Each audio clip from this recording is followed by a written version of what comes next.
Assalamualaikum warahmatullahi wabarakatuh.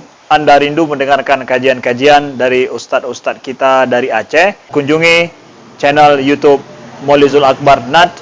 Subscribe, like, share, komen.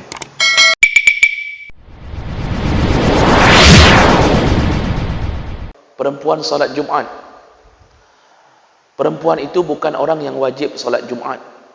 Makanya Rasulullah mengatakan wajib solat Jumat kepada laki-laki yang tidak diwajibkan perempuan, orang gila, orang sakit, musafir. Tidak wajib. Bahasa tidak wajib, apakah haram? Kalau baca kitab fikih, coba lihat pembahasan. Perempuan salat Jumat sah atau tidak? Ternyata para ulama mengatakan sah. Kalau dia salat Jumat, gugurlah duhurnya.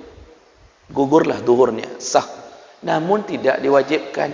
Bahasa tidak diwajibkan, lebih baik. Kalau hari-hari biasa saja dilarang ke masjid, ini kan hari-hari biasa tadi. Salat jamaah biasa, yang mungkin subuh laki cuma ada satu saf. Tapi tetap lebih baik salat di rumah.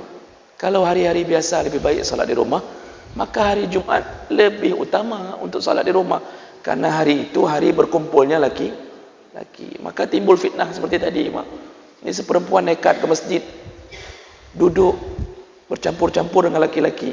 Dia sah salat Jumatnya, namun menimbulkan dosa. Maka jangan pergi Jumat perempuan. Kalau memang di situ tempatnya penuh dengan laki-laki.